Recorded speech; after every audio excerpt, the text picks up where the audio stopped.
Salut, bienvenue sur la chaîne du Réservoir. Le Réservoir, c'est la marketplace collective des élèves Live Mentor. Je suis une élève moi aussi, mais je n'ai rien à vendre. Pourtant, j'ai décidé de vous présenter leurs produits, parce que je partage les mêmes valeurs qu'eux. On commence? C'est parti. Aujourd'hui, je vous présente Via, le roman d'Isabelle Vaucher. Via est un roman ésotérique et policier. Ça commence par un meurtre. Il est en 3 volumes, avec un format très sympa. Vous voyez, c'est une sorte de livre de poche XXL, souple, mais grand format. Je vous lis le résumé, c'est parti. Via abandonne son chalet dans un village reculé des Hautes-Alpes, c'est là où elle habite, pour venir à la ville, trouver les assassins de ses parents. Un bout de vie compliqué pour une jeune fille de 18 ans, qui va devoir se faire à la mode, passer son permis, trouver à se loger et ne pas faire confiance à tout le monde.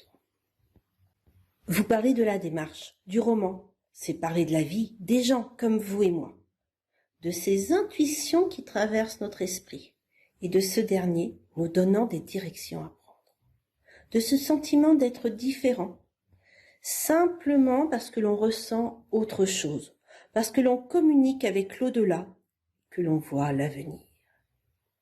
Via aurait été brûlée comme sorcière dans le passé. Aujourd'hui, elle est juste une enfant indigo. Je vous lis la suite, le résumé du volume 2.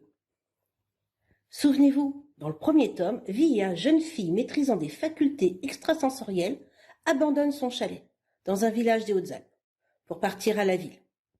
Elle espère ainsi découvrir les assassins de ses parents. Dans ce tome 2, Via commence à s'adapter à la ville. Elle retrouve une de ses vies antérieures. Elle travaille avec un magnétiseur. Et enfin, elle rencontre l'amour, le vrai.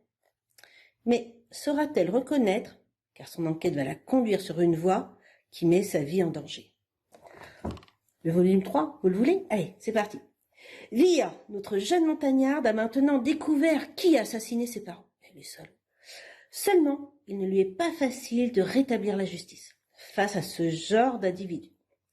Ses étranges facultés extrasensorielles l'entraînent toujours vers de nouvelles aventures. Dans ce tome 3, elle partira à l'autre bout du monde dans le but de réconcilier les membres d'une famille. Sentimentalement, une extraordinaire histoire d'amour l'attend. Mais attention, ceux qu'elle aime seront en danger. Vous voulez lire ce roman? C'est simple, le lien est dessous, sous la vidéo. Et pendant que vous y êtes, pensez à liker et partager. À bientôt!